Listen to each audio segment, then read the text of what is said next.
Going to see if I can fix this. I am trying to go live. Once again, y'all bear with me. I have tried to do this before, but guess what? I am learning and hopefully I will get it together. So I'm not sure if this is vertical or if it's not. Um, if it's looking crazy, somebody let me know and I'll try to fix it. Hey, everybody, this is Mother Teresa. And listen, I just wanted to go live just a few minutes on uh, YouTube to see how I can share some things with you about today. If you all are in Texas or anywhere where there is snow, you, like me, have a snow day on today. And so, because we have a snow day on today, listen, everybody, wanted to share a couple of things about a snow day. Wanted to share a couple of things about when we have an opportunity to have days like today. And I'm in my office. I don't have the lights on, so I'm not even sure how this is looking. Um, it may be a little bit too dark, and if so, then I do apologize. But because we have such a beautiful scene outside, and I'm not even sure if you can see it outside, but because we have such a beautiful scenery outside, I wanted to share just a little bit of what my view looks like. You may can see it and you may not can. But listen, I just wanted to share a couple of things. The title of this is I had put in Mother Teresa shares some pearls of wisdom, and I do wanted to I want to share a couple of things that hopefully will help someone. You know, one of the things that I as I look at the beautiful snow outside, it just really reminds me, of course, I'm seeing the birds out there and everything, but it just really reminds me of how precious life is and how not only how precious life is, but how sometimes I think we tend to um, take for granted that we're going to always be here. And that is so not the case. And when we have days like today, you know, what I would share with you is that make sure that you are enjoying enjoying these moments, okay? Enjoying these moments because we're not guaranteed that we're going to always have moments like this. We're not guaranteed that we're always going to have days where we can enjoy the snow, where we can enjoy being home with our loved ones for a snow day. And even with it being a snow day, there are some people that are actually having to go to work. They're having to get out in the snow, and they're having to drive, and they're having to brave the weather, brave the bad um, roadways, and all of those things. And it is dangerous out there. You know, we watched earlier. My husband and I, we were watching on the news, and on the news it was showing how a car was actually on a bridge, and that car was going backwards. um, and I just wondered, should they try to get out of that car before that car actually went over the side of that bridge? So one of the things that I want to share with you all is that when you have days like this, um, try to enjoy them. Try to really enjoy your days like this. Again, we're not promised that we will always have, we're definitely not promised that we're always going to be here. But I asked my son earlier, I said, son, do you remember seeing snow like this? Now, my son is 20, will be 21 in March. And he reminded me, oh, yes, mom, I remember when we lived in Nacogdoches, we had snow days, you know, a couple of snow days like this. And I don't know if we had, there's been a very few days in my lifetime that I've seen snow like this in Nacogdoches. It's been that when I lived there, let's just put it like that. I know Nacogdoches had some, really bad snow a couple of years ago, and it seems like everything was shut down for quite some time. But what I can tell you is that whenever you get days like this, really enjoy them. Get your kids out, go outside and enjoy them. Grandkids, you, your husband, if you're able to go outside. Now, I will tell you that I did spend some time outside this morning, but because of my not psoriatic arthritis, it the weather, the cold weather doesn't in my body doesn't jive. I know that's an old word. I am 61 years old. That's an old word, but it has a negative reaction or reflection on my body. And so my joints, and I used to hear my grandparents and some of the older people in my community or at my church would say something about the cold weather and their arthritis, and they could tell when the weather was going to change, and all of those different things. And of course, I didn't understand that then, but I can tell you right now, I definitely understand it. And so, but I just wanted to jump on here really, really quickly and just share some information with you all.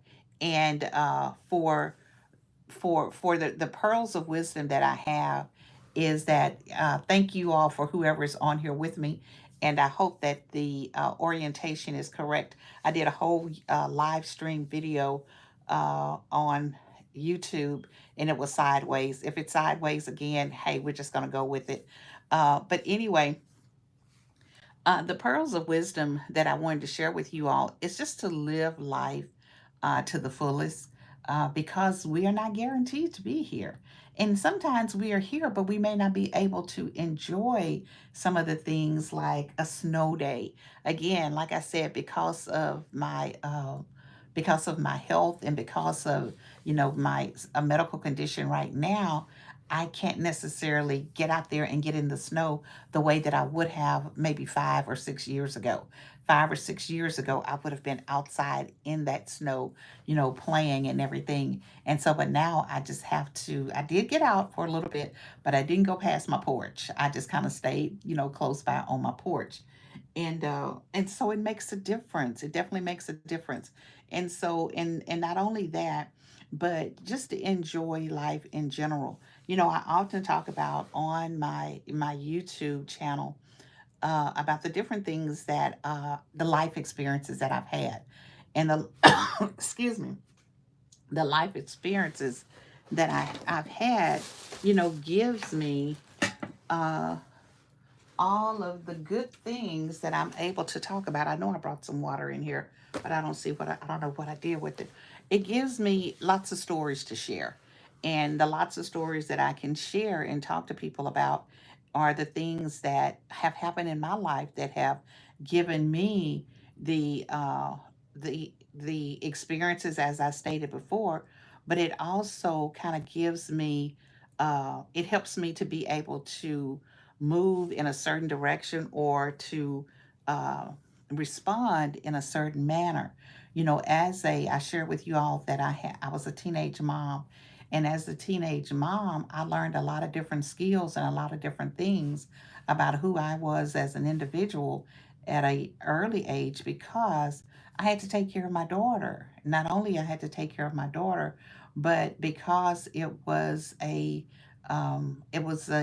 something that my husband and I, he was not my husband at the time, but we were afraid, so we didn't tell anybody.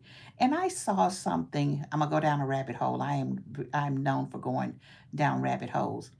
I saw something several weeks or days ago about this minister or this pastor and this young lady who had to go and to acknowledge her sins in front of the church.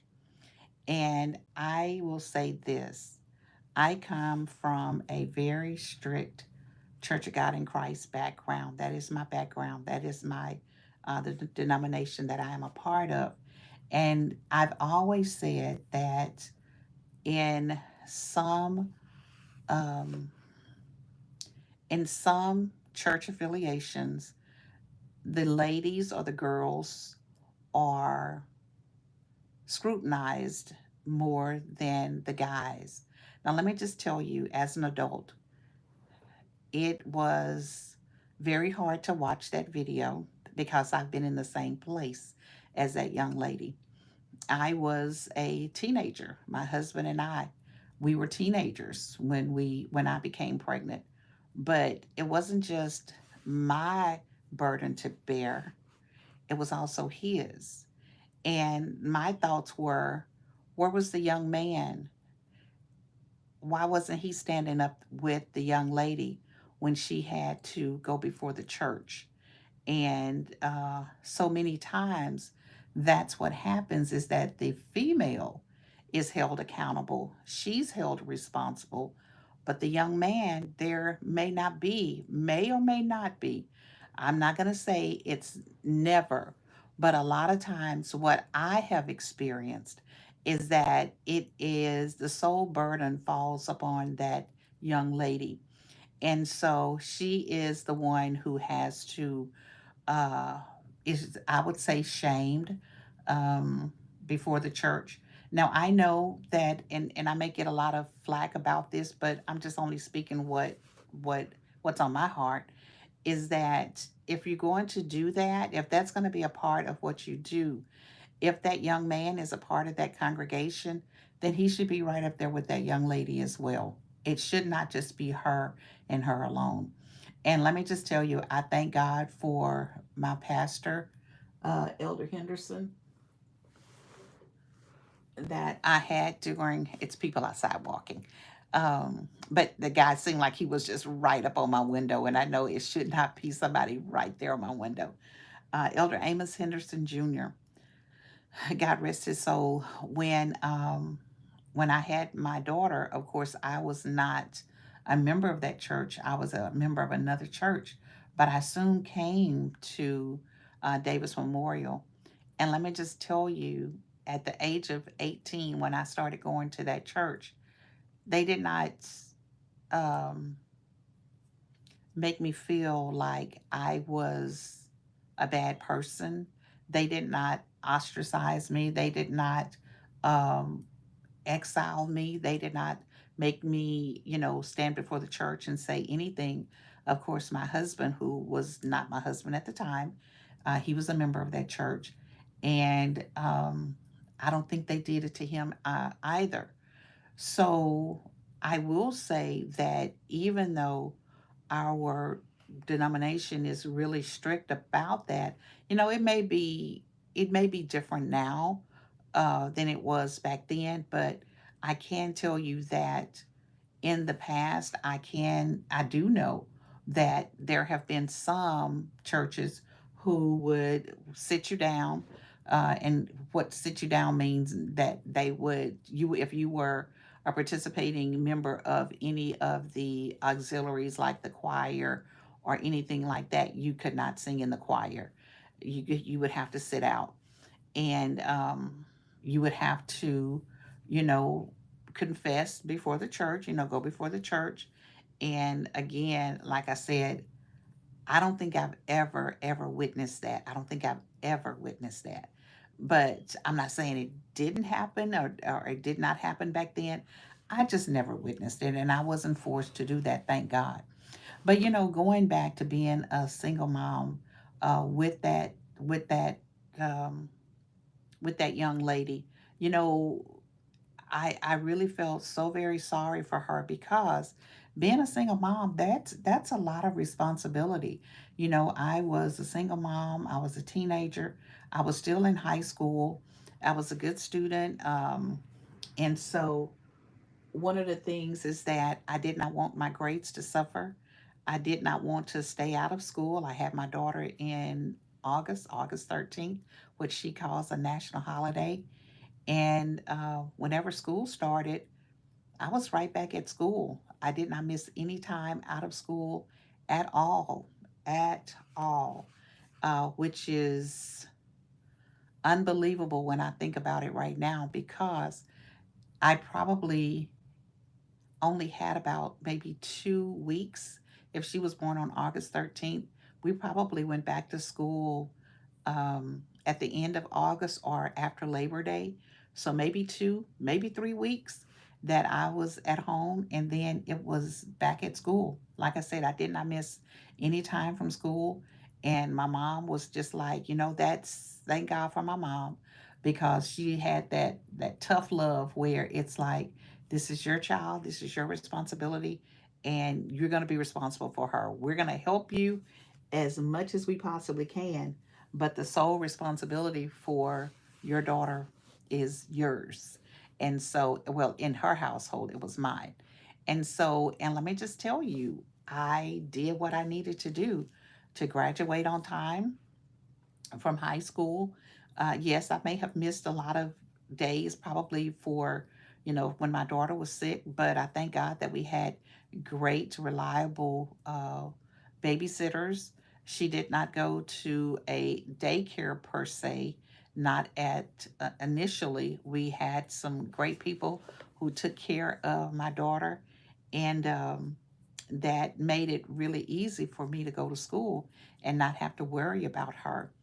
And wherever I went, she went, which I didn't go very many places because, my mom didn't allow for, parties, and that wasn't really my thing anyway.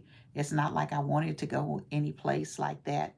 But if I went to go see a friend, some of my girlfriends, my daughter went with me. Her dad, my husband, was helpful in, making sure that he did his part as well. And then thank God for the Patton family, Jimmy Lee and J.C. Patton and their children. Um, they were amazing. Vicky, Tammy, Sakithia, and Deborah, Tyrone. They really helped me raise my daughter. They would get Net, and they would keep her a lot of times on the weekends. They just took her as their own. And when I say, they were so very helpful with helping me to raise my daughter.